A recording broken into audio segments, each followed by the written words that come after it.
পুজো মানেই বাঙালির ভুরিভোজ, আর ভুরিভোজে যদি একটু সাবেকি টাচ থাকে তাহলে কেমন লাগে বলো।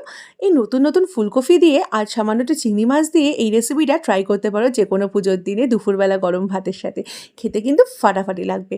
এর জন্য ফুলকপিটাকে কেটে নিয়ে একটু নুন জলে ভিজিয়ে রাখছি, নতুন ফুলকপি তো তাই এটাকে ভাপালাম না। তোমরা চাইলে একটু 1 মিনিটের মতো গরম জলে ভাপিয়েও নিতে পারো, তবে নতুন ফুলকপি খুব তাড়াতাড়ি গলে যায়, তো না ভাপালেও চলে, নুন জলে একটু ভিজিয়ে রাখবে, তাই টক্সিকগুলো বেরিয়ে যাবে। অপরদিকে কড়াইতে সর্ষের তেল দিয়ে দিলাম, তেলটাকে গরম করে এই আলুগুলোকে দিয়ে একটু সামান্য হলুদ আর নুন দিয়ে আলুটাকে ভাজবো। আলুটাকে কিন্তু কড়াইতেই ভালো করে 80% ভেজে নেবো প্রথমে। আলুটাকে কিন্তু পরে সেদ্ধর জন্য জাস্ট 20%-এর মতো রাখবো, মানে ভালো করে আলুটাকে কড়া করে ভাজবো, মোটমাট কথা। আলুটাকে ভালো করে ভাজা হয়ে গেলে তুলে নিচ্ছি। এবার এই তেলেই, যেহেতু নুন আর হলুদটা অনেকটা দিয়ে দিয়েছি, তার জন্য আমি আর এক্সেস নুন আর হলুদ দেবো না। এই তেলেই আমি ভেজে নেবো ফুলকপিগুলো। ফুলকপি ওই আলু ভাজার তেলেই ভাজছি, তার জন্য আর নুন হলুদের আলাদা করে দেওয়ার কোনো দরকার পড়বে না। ফুলকপিটাকে একটু সামান্য ভেজে নাও। হ্যাঁ, তবে একটা কথা মনে রাখো, নতুন ফুলকপি তাড়াতাড়ি গলে যায়, তো বেশি কড়া করে কিন্তু ভাজতে যেও না, তাহলে শেষের দিকে আর ফুলকপি আর খুঁজে পাবে না, পুরো ঘেঁটে চচ্চড়ি হয়ে যাবে। এবার ফুলকপিটাকে তুলে নেওয়ার পরে সেই তেলে চিংড়ি মাছ দিয়ে দিচ্ছি। চিংড়ি মাছটাকে নুন হলুদ মাখিয়ে রেখেছিলাম। একদম ছোটো ছোটো চিংড়ি মাছ দেবে, এটার সাথে কিন্তু একদম ছোটো চিংড়িটাই বেশি ভালো লাগে। ছোটো চিংড়িটাকে ভালো করে ভেজে নিচ্ছি।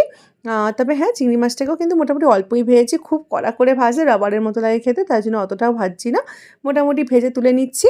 এবার তেলটা তো একদমই কমে গেছে, তার জন্য আরও 1 চামচের মতো সর্ষের তেল অ্যাড করে নিচ্ছি। তেলটাকে ভালো করে গরম করে তারপরে 1 চামচের মতো জিরে ফোড়ন দিয়ে একটু কাঁচা লঙ্কা চেরা আর 2 থেকে 3টে ছোটো ছোটো টমেটো দিয়েছি, বড় হলে 2টো টমেটো। এবার এই টমেটোটাকে ভালো করে একটু নুন আর হলুদ দিয়ে একটুখানি নেড়ে চেড়ে ঢাকনা দিয়ে ঢেকে একটু মজিয়ে নেব, যাতে টমেটোটা গলে যায়।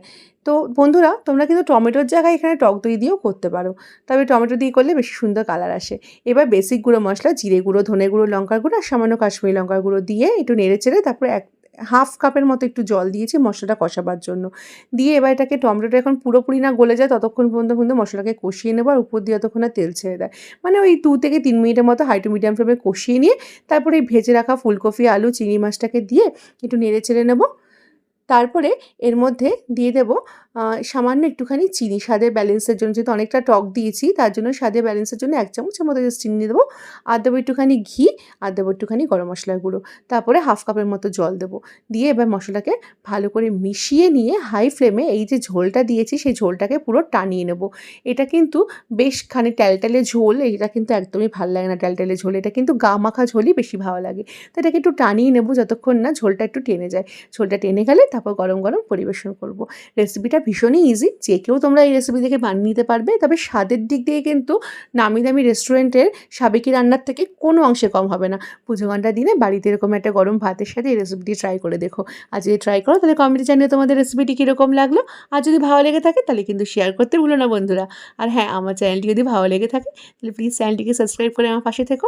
আজকের মতো এই পর্যন্তই, আর চলে আসবো আবার নতুন রেসিপির সাথে। সবাই ভালো থেকো, সুস্থ থেকো, হ্যাপি পূজা।